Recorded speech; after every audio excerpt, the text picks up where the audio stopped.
მოგესალმებით, მე ვარ ბექა პატურაშვილი, ეს არის Redline-ი, წითელი ხაზი, Redline-ის პოდკასტი. მადლობა რომ გვიყურებთ და დღეს ვაპირებ რომ საქართველოსა და ირანის ურთიერთობებზე ვისაუბრო. ძალიან ბევრ თქვენგანს ალბათ უჩნდება პერიოდულად კითხვები თუ რატომ დადის ასეთი სიხშირით ირაკლი ყობახიძე ირანში ოფიციალური ვიზიტებით, ასევე შეხვდებოდათ ალბათ ბოლო ინფორმაცია სადაც ჩვენ კიდევ ერთი პანაშვიდი ვნახეთ ირანის საელჩოში ამჯერად და ჩნდება ლოგიკური კითხვები, ჩნდება საზოგადოების რეაქცია, ზოგ შემთხვევაში დაბნეულობა, ბევრი ალბათ ჯერ კიდევ ვერ გაერკვა რასთან გვაქვს საქმე, მით უმეტეს რომ ძალიან პარადოქსულია ეს ყველაფერი. ერთის მხრივ ქართული ოცნება თავის ამომრჩეველს თუ რა ვიცი ჯერ კიდევ ლოიალურ მხარდამჭერს ეუბნება რომ მე ამერიკის შეერთებულ შტატებთან და ტრამპის ახალ ადმინისტრაციასთან თეთრი ფურცლიდან ახალი ფურცლიდან დავიწყებ ურთიერთობებსო, მაგრამ გაუგებარია როგორ აპირებენ ამას, როდესაც პარალელურად ურთიერთობას ავითარებენ და უფრო ახალ სიმაღლეებზე აყავთ ირანთან, რომელიც არის სანქცირებული, რომელსაც აგერ რამდენიმე დღის წინ შეერთებულმა შტატებმა ისრაელთან ერთად დაარტყა და დაბომბა და აქვე ტრამპის გაფრთხილებები არსებობს იმასთან დაკავშირებით, რომ თუ თქვენ ირანს დაეხმარებით ნებისმიერი ქვეყანა თუ ინდივიდი თუ კომპანია სანქციების გვერდის ავლაში თქვენ აუცილებლად დასანქცირდებით მეორადი სანქციებით, ანუ არა პირდაპირი, არამედ იმ სუბიექტებზე განკუთვნილი სანქციებით, რომლებიც სანქცირებულ სუბიექტს ან ქვეყანას ეხმარება გვერდის ავლაში, ხო? აი ეს პარადოქსული მოცემულობა გვაქვს და კვლევა, რომელიც დღეს მინდა რომ გაგაცნოთ, რომელიც დღეს გამოქვეყნდა სწორედ პრინციპში გარკვეულწილად სიცხადის შემომტანი არის ამ ამბავში, ვის რა სარგებლის მიღება უნდა აი ამ ტიპის ურთიერთობებიდან საქართველოში და ირანში. კვლევა არის სამოქალაქო იდეის ჩატარებული, ეს არის არასამთავრობო ორგანიზაცია და ასე ქვია ქართული ოცნების ანტიდასავლური პოლიტიკა, შესაძლებლობა ირანისთვის. და ქვესათაური არის როგორ იყენებენ ირანული კომპანიები საქართველოს სანქციების გვერდის ასავლელად. თავდაპირველად მოკლედ შევეხოთ მცირე background-ს, რა ხდებოდა გასული პერიოდის განმავლობაში 2024 წელს და ახლა, ვახსენე ეს ცნობილი ამბებიც პრინციპში, ბოლო ამბავი პანაშვიდთან დაკავშირებით.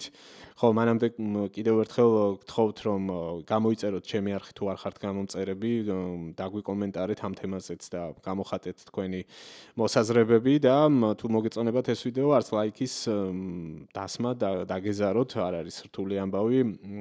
მადლობა იმ გამომწერებს, რომლებიც მუდმივად თვალს გვადევნებენ და გულს შემატკივრობენ. მოგიკითხავთ ყველას საქართველოშიც და საზღვარგარეთაც ვინც ხართ, იმიტომ რომ ვიცი რომ ბევრი ხართ ვინც გვიყურებთ ხოლმე. გავაგრძელოთ და გადავხედოთ უახლოეს წარსულს, ესე იგი ორი ვიზიტი ქონდა ოფიციალური ირაკლი ყობახიძეს ირანში 2024 წელს. ერთ შემთხვევაში ის პანაშვიდზე იყო ჩასული, მეორე შემთხვევაში დაესწრო ახალი პრეზიდენტის ინაუგურაციას და ჩვენ ვნახეთ ძალიან ცნობილი კადრები, სადაც ირაკლი ყობახიძე იყო წარმოდგენილი მათ შორის ჰამასის ლიდერებთან ერთად და იყო იმ სივრცეში, სადაც ისმოდა გაბმული შეძახილები სიკვდილი ისრაელს და სიკვდილი ამერიკას. ამ სკანდალს მოყვა შემდეგ კიდევ ბევრი ამბავი, მათ შორის იმ ჰამასის ლიდერების ლიკვიდაციაც, ისრაელის სპეცოპერაციები და რაც ყველაზე მნიშვნელოვანია, სულ ახლახანს ვნახეთ უდიდესი პროცესი, ხო? ისრაელის 12 დღიანი ოპერაცია მიწასთან გაასწორეს თითქმის ირანის საჰაერო თავდაცვა და ბევრი სამხედრო კომპონენტი გაუნადგურეს და რაც მთავარია, 3 ბირთვული ობიექტი დაიბომბა და ამ ბირთვული ობიექტების დაბომბვაში ყველაზე მნიშვნელოვანი წვლილი ამერიკის შეერთებულმა შტატებმა შეიტანა. აი ამ ფონზე სულ ცოტა ხნის წინ, რამდენიმე დღის წინ, ასეთი შოკის მომგვრელი ამბავი გახდა ცნობილი, რომ ირანის საელჩოში თბილისში მისული იყო საქართველოს საგარეო საქმეთა მინისტრის მოადგილე. იქ ამ სივრცეში გამოკრული იყო ისრაელის დარტყმების შედეგად განადგურებული სამხედრო მაღალჩინოსნების, პოლიტიკური პირების, ასევე მეცნიერების ბირთვულ პროგრამაზე მომუშავე მეცნიერების ფოტოები. გახსნილი იყო სამძიმრის წიგნი და აქ სწორედ დატოვა სამძიმარი პატივცემულმა მინისტრის მოადგილემ. თუმცა აქ მინდა ერთ დეტალზე გავამახვილო ყურადღება, თუ არ მიგიქცევიათ ამაზე ყურადღება, რომ არც მანამდე, ვიდრე მივიდოდა ირანის საელჩოში ეს მინისტრის მოადგილე და არც შემდეგ, თავად საგარეო საქმეთა სამინისტროს ან ქართულ ოცნებას პირობითად ან რომელიმე მათ არხს ან ასე არც ერთ საინფორმაციო სივრცეში მოკლედ ეს ინფორმაცია არ გასულა. ესაც მიანიშნებს იმაზე, რომ მოერიდნენ საზოგადოების რეაქციას, მაგრამ თავად ირანის საელჩომ გაავრცელა ინფორმაცია და მათ დადეს ფოტომასალაც და შესაბამისი ტექსტით, სადაც მადლობას უხდიდნენ საგარეო საქმეთა სამინისტროს გამოჩენილი ყურადღებისთვის და აი ასეთი ჟესტისთვის. ასევე ერთ რეაქციაზე მინდა ყურადღება გავამახვილო, ამის შემდეგ უკვე რაც ცნობილი გახდა და მედიამ კითხვების დასმა დაიწყო, ჩემთვის ყველაზე საგულისხმო და სიმბოლური იყო გურამ მაჭარაშვილის რეაქცია, ქართული ოცნების დეპუტატის, რომელიც კითხვის პასუხად თუ რატომ მივიდნენ იქ და რატომ აირჩიეს აი ამ პირობებში, როდესაც ლაპარაკობენ იქ რაღაც ტრამპის ადმინისტრაციასთან დაალაგებაზე, აი ამგვარი ფორმა, პასუხი იყო ასეთი, რომ აქეთ ყურშიო მეო არ მესმისო. ეს დამოკიდებულებაზე ცხადად მეტყველებს, როდესაც კრიტიკული კითხვა ისმება, თუ კი სადმე ისმის საერთოდ უკვე ძალიან შეზღუდეს ისედაც მათთვის მარტივად კონტროლირებად სივრცეებში, ყოველ შემთხვევაში პარლამენტში, მთავრობის ადმინისტრაციაში და ან მათ ღონისძიებებზე მაქსიმალურად ცდილობენ ხოლმე, რომ კრიტიკული კითხვები არ დაისვას და ან მედიისთვის დახურული იყოს იმ მედიისთვის ყოველ შემთხვევაში, რომელიც კრიტიკულ საკითხებზე კითხვებს სვამს. ხო, ეს გამოჩნდა, რომ საერთოდ არაფრად არ ჩააგდეს ეს საკითხი და ესეთი წაყრუება პირდაპირი გაგებით წაუყრუა მაჭარაშვილმა და ამაზე ამით დასრულდა პრინციპში რა, მაგრამ დასრულდა არა, ესე ვერ ვიტყვი, იმიტომ რომ რატომღაც მაგ ხალხს კი გონია რომ საზოგადოება კითხვებს არ სვამს, მაგრამ ეს საკითხები არსად არ მიდის პირიქით არ ვიცი რატომ ირჩევენ ასეთ სტრატეგიას, ალბათ გონიათ რომ გაზდით, მაგრამ არ მგონია საბოლოოდ ეგრე რო იყოს.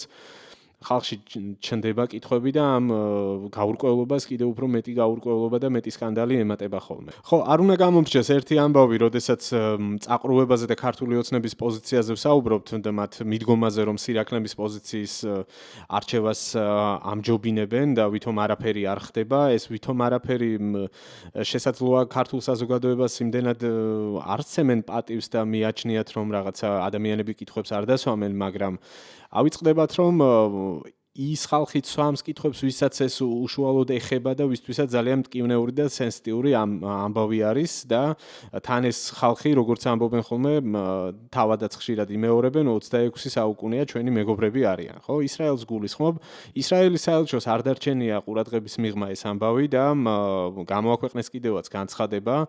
საელჩოს ასეთი ტექსტი აქვს, რომ იმ დროს, როდესაც დასავლეთი გმობს ირანის თავდასხმებს ისრაელის მშვიდობიან მოსახლეობაზე და მხარს უჭერს მისი ბირთვული და გენოციდური ამბიციების შეჩერების მცდელობებს, ღრმა იმედგაცრუებას იწვევს საგარეო საქმეთა მინისტრის მოადგილის ასეთ ღონისძიებაში მონაწილეობის ხილვა.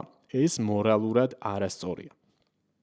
ხო, ამას იმას დავამატებდი, რომ მორალურად არასწორი მათ შორის და მეტიც ჩემი აზრით საფრთხის შემცველი, რისკების ზრდას მინიმუმ უწყობს ხელს, არის ეს ამბავი ისრაელში მყოფი საქართველოს მოქალაქეებისთვის და ეთნიკური ქართველებისთვის.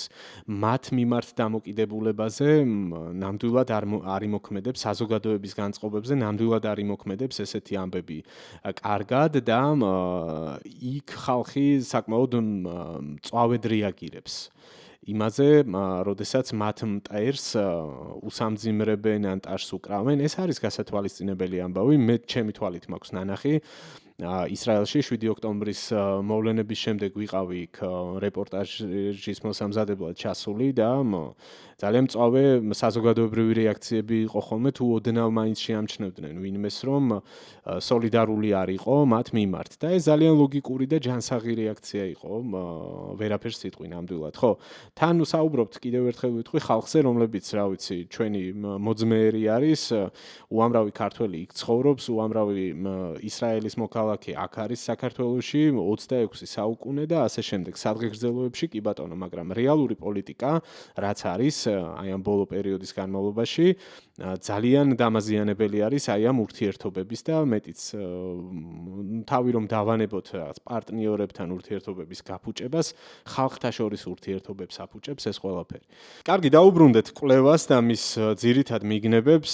მოკლედ რომ გითხრათ, ეს კვლევა იმაზეა, რომ საქართველოში უკვე ინერგება პრაქტიკა, ირანული ბიზნესისთვის, რომელიც თავის მხრივ სახელმწიფოსთან და ხშირ შემთხვევაში თავდაცვის სამინისტროს დაქვემდებარებაში არსებულ სტრუქტურებთან არის დაკავშირებული, ირანის თავდაცვის სამინისტროს დაქვემდებარებაში არსებულ ბიზნესებზეა საუბარი, როგორც ცდილობენ ისინი სანქციებს გვერდი აუარონ და როგორ გამოიყენონ საქართველოს პლატფორმად აი ამ ყველაფრისთვის, აი ამ სქემაში როგორ ჩართონ ჩვენი ქვეყანა. და შემდეგ უკვე ნახავთ, რომ აქ არის გარკვეული დასაბუთებაც იმასთან დაკავშირებით, თუ რომელი კომპანიები როდის რეგისტრირებული და რა გზებით ცდილობენ ირანული პროდუქციის შემოტანას, შემდეგ აქ სახეცვლილებას და ისე გატანას საქართველოსდან, თითქოს ეს არ არის ირანული წარმომავლობის პროდუქცია. ძირითადად აქ საუბარი არის ნავთობპროდუქტებზე, წამყვანი რგოლი სწორედ ეს არის, წამყვანი სეგმენტი, ასე ვთქვათ. და იმისათვის, რომ ეს ეჭვები უფრო მეტად დაესაბუთებინათ, ამ კვლევის ავტორებმა შემოგთავაზე სტატისტიკები. თუ როგორ იცვლება განსაკუთრებით 2020 წლის შემდეგ სავაჭრო სფეროში ეს დინამიკა საქართველოსა და ირანს შორის. აქ ამოვარდა ესეთი ამბავი, რომ მაგალითად 2024 წელს საქართველოსდან ირანში არის 36 მილიონი ამერიკული დოლარის ღირებულების საქონელი გატანილი, ხოლო საქართველოში შემოსული არის 8-ჯერ მეტი მოცულობის პროდუქცია, ანუ 285 მილიონი ამერიკული დოლარის ღირებულების პროდუქცია არის საქართველოს შემოტანილი. აი ეს ბალანსიც აჩვენებს იმას, თუ ვისი ინტერესი უფრო მეტი არის, ვისი სარგებელი უფრო მეტი არის და ვინ უფრო ცდილობს აი ამ ურთიერთობის წახალისებას. ხო, რა თქმა უნდა, ირანი, რომელიც არის უმძიმესი სანქციების ქვეშ და მას ჭირდება გასაღების ბაზრები.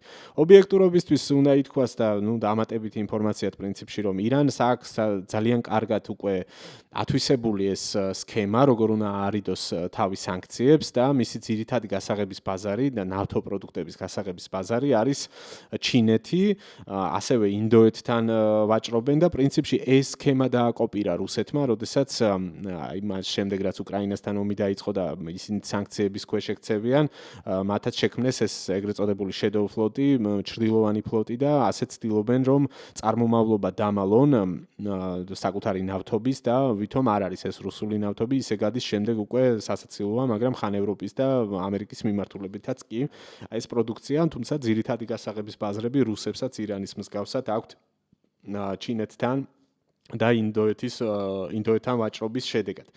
საქართველოშიც აი ამის მინი მოდელი გვაქვს, მოკლედ ეს კვლევა ამას მიანიშნებს და ადასტურებს პრინციპში კონკრეტული მაგალითებით, რომ აქაც ძალიან იკვეთება ეს ინტერესები და სქემა ასე მუშაობს, რომ იქმნება კომპანიები, რომელიც არის ქართული კომპანია, ცხადია, რეგისტრირდება. ამ შემთხვევაში საუბარი არის და აქ მოყვანილი არის რიგი ფაქტები, როდესაც არიან ირანელები, ირანის მოქალაქეები, კომპანიების დამფუძნებლები საქართველოში. არის ისეთი შემთხვევებიც მოყვანილი, როდესაც ქართველები საქართველოს მოქალაქეები არიან ამ კომპანიების დამფუძნებლები და შემდეგ უკვე ეს კომპანიები ახორციელებენ იმპორტს და აქ უკვე სქემა ასე მუშაობს, რომ ხდება ბრწყალებში ამ ყველაფრის გადაფუთვა, ანუ წარმოჩენა, რომ თითქოს ეს არ ვიცი, მე მგონი უკვე გავმეორდი ამაზე, ეს არის საქართველოს პროდუქცია და ასეთი ფორმით ქართული მარკით, ასე ვთქვათ, გადის ექსპორტზე. ხო, როდესაც ამ კვლევის ავტორები საუბრობენ აი ამ სქემაზე, აქვე დატანილი აქვთ მათ შორის ფოტომასალაც, აი აქ გაჩვენებთ.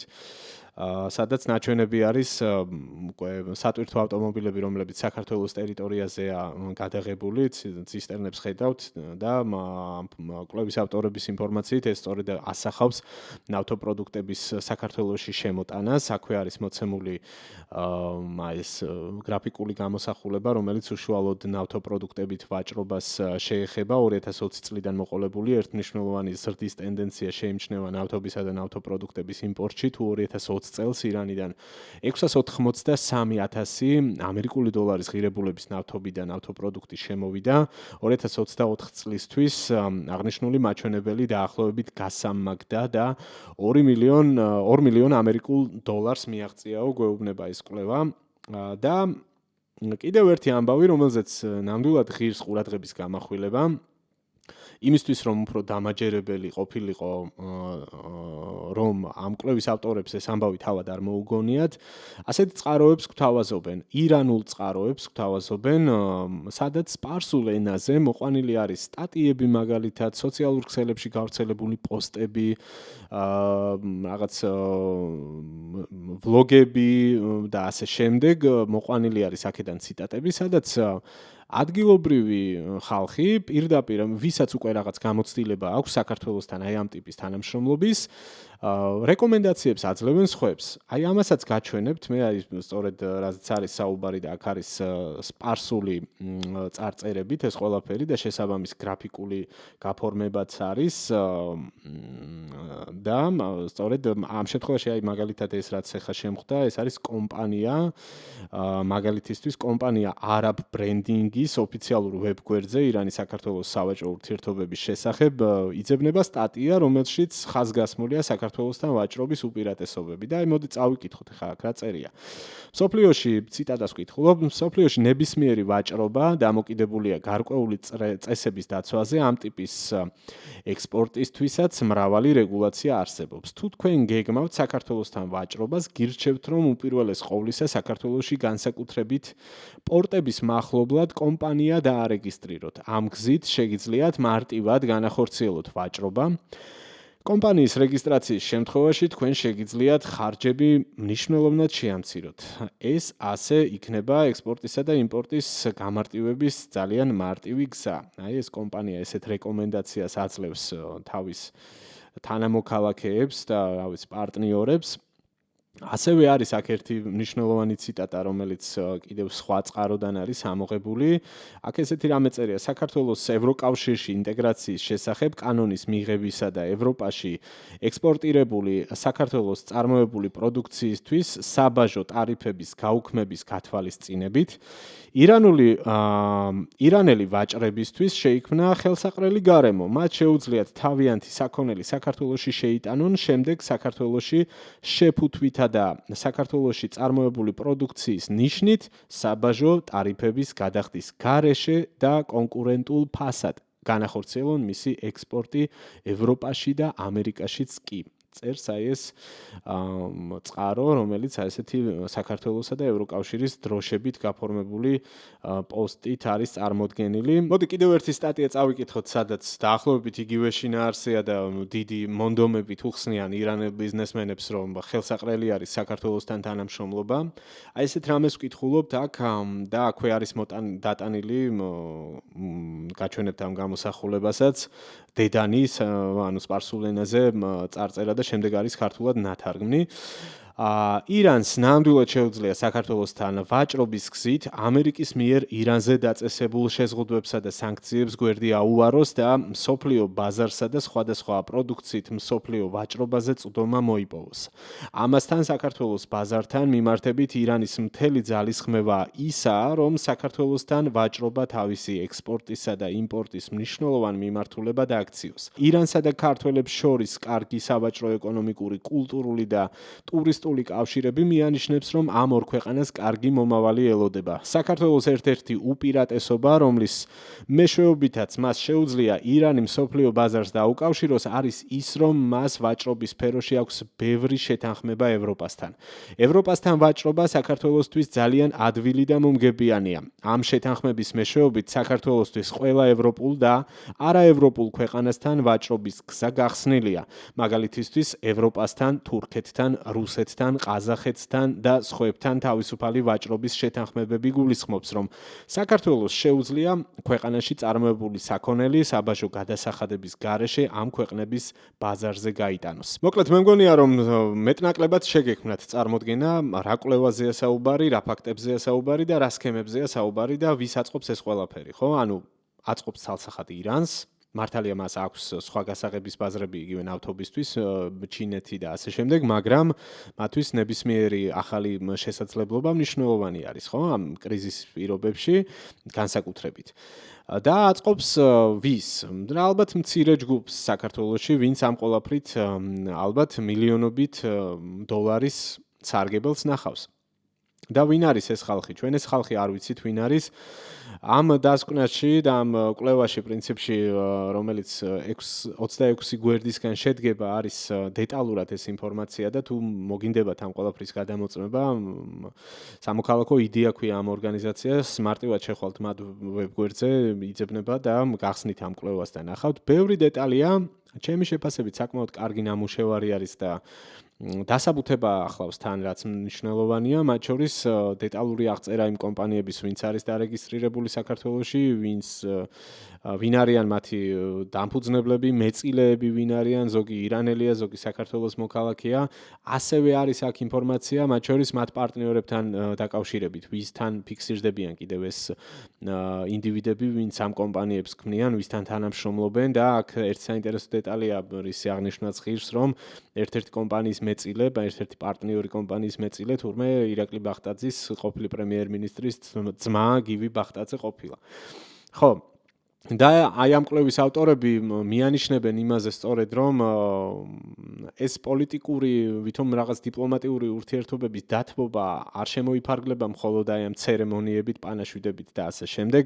აქ შესაძლოა იკვეთებოდეს გარკვეული წრეების და პირების ხელისუფლებასთან დაახლოებულის, რა თქმა უნდა, ბიზნეს ინტერესები და მათი მნიშვნელოვანი სარგებელი. ცხადია, ახლა აქ ბავშვური მიამიტობა იქნება, რომ ასეთი ეჭვები არ გაჩნდეს. პირობითად ახლა მე რომ მოვინდომო, რომ სანქცირებული ირანიდან ნავთობი შემოვიტანო საქართველოში და მე აქ მარკა შევუცვალო წარმომავლობა და ვითომ საქართველოში მოვიპოვე ტარიბანა თუ რა ქვია იმას, რამდენიმე ცდელობა რო იყო ნავთობის მოპოვების და შემდეგ გავიტანო საქართველოდან 5 წუთში თუ არა, ალბათ რა ვიცი 5 დღეში მაინც დაკითხვაზე აღმოჩნდები და არავინ ამას არ გამაკეთებინებს და ვინც აკეთებს შესაბამისად გარკვეული უსაფრთხოების ქოლგა ამასთან დაკავშირებით გააჩნია და ამიტომაც აკეთებს. ეს მოკლე შეფასება, მე არ წავალ რაღაც კონსპირაციის თეორიებში, თავად მომინდვია თქვენთვის დასკვნების გამოტანა და დაწერეთ თქვენი მოსაზრებები თუ გნებავთ კომენტარებში. თუმცა შეგვიძლია პოლიტიკურ შედეგებზე ვილაპარაკოთ მინიმუმ და შეფასება მივცეთ აი პოლიტიკური თვალსაზრისით, ხო? რას ვიგებთ ჩვენ ამით და რას ვაგებთ, რა რისკებს ვაჩენთ, ხო? ხო, გავიგე, ვიღაცამ შეიძლება თქვას ასეთი რამ, რომ დიდი ამბავი ახლა თუ ხალხმა ვიღაცამ, რა ვიცი, ვინც არ უნდა იყოს, ხელი მოითბოს ამ ამბით და მაგალითად ირანთან რაღაც თანამშრომლობით ფული იშოვოს, რა შემოიტანოს ნავთობი და გაიტანოს შემდეგ და დიდი ამბავი და რა გადააყოლეთ და რას ჩააბჟირდით ამ ამბავსო, მაგრამ ასე მარტივად რეალურად არ არის რა, იმიტომ რომ თავარი ამბავი რომ თქვათ ეს ყველაფერი ეროვნულ ინტერესებთან მოდის წინააღმდეგობაში და ვეცდები ახსნა ახლა რას გულისხმობ ეროვნულ ინტერესებთან წინააღმდეგობაში. ჯერ ერთი დავიწყოთ მორალური ნაწილიდან, რომელიც ვერ გაგამართლებს შენ პარტნიორ ქვეყნებთან, რომლებთანაც სხვა ტიპის ურთიერთობა გაქვს, რომ რატომ ეხმარები იმ ქვეყანას, რომელიც ძალადობს, ხო? ძალადობს ჯერ პირველ რიგში საკუთარ მოქალაქეებზე, ზოგს სიკვდილით სჯიან, ზოგს შეიძლება ჰიჯაბის გამო, არასწორად ტარების გამო ამათრახებდნენ ქუჩაში, ზოგს ტრაქტორის ამწეებზე კიდებენ და ასე შემდეგ, ხო? ეს ხო არის ცნობილი ისტორიები. ხალხი, რომელიც წლების განმავლობაში იტანჯება სანქციების გამო და პოლიტიკური ელიტა მდიდრდება, მხოლოდ აი ასეთ რეჟიმთან, რომელიც არავითარ შემთხვევაში პატივს არ სცემს იქ ადამიანის უფლებებს და თავისუფლებებს, ამასთან გვაქვს საქმე. მეორეს მხრივ ირანთან, რომელიც ცნობილი ამბავია, რომ აფინანსებდა და აიარაღებდა იმ პროქსი ჯგუფებს, რომლებიც ბევრ პრობლემას ქმნიდნენ რეგიონში. ხვაზე რო არაფერი ვთქვათ, ტერორისტულ აქტებზე ვსაუბრობთ, მაგალითად 7 ოქტომბრის ამბავზე ვსაუბრობთ, რომელიც ირანის მიერ დაფინანსებული და შეიარაღებული ჰამასის მიერ განხორციელდა, ხო, და დღემდე გრძელდება ეს პრობლემები. რთულია ალბათ ამ ჩამონათვალს გავყვეთ, ვსაუბრობთ იემენელ ჰუსიტებზე, რომლებიც ირანის მხარდაჭერილი არიან და აწიოკებენ კომერციულ გემებს წითელ ზღვაში და ასე შემდეგ. და რაც არ უნდა გამოგჩეს, ირანი, რომელიც რუსეთს ეხმარება უკრაინასთან ომში და შაჰიდებით ამარაგებდა უპილოტოებით, დრონებით და ასე შემდეგ. და საბოლოო ჯამში კი აღმოჩნდა, რომ თქვათ გადასარევი სტრატეგიული პარტნიორები არ აღმოჩნდნენ ირანი და რუსეთი, იმიტომ რომ რუსეთმა როცა ირანს გაუჭირდა ძალიან მაგარი იგნორი გაუკეთა და არაფერიც არ გაუკეთებია პუტინს იმისთვის, რომ ირანს დახმარებოდა, თუმცა იყო იქ იმის მცდელობა, რომ რუსები პუტინის რეჟიმი ნამუსზე აეგდოთ ირანელებს, მაგრამ ყურიც არ შეიბერტყეს, ეს კიდევ ცალკე საკითხია. ხო, ირანს ვეხმარებით ბევრი რომ აღარ გავაგრძელო იმაში, რომ დააფინანსოს ეს საკუთარი სანქცირებული რეჟიმი. ხო, მეორე მხარე რა არის ამ ამბის, რომ ქვეყანა, რომელიც ისედაც პარტნიორებს კარგავს, საქართველოს რომელიც გაფრთხილებული არის, რომ არ უნდა გაეკაროს მსგავს სქემებს, შესაძლოა დასანქცირდეს.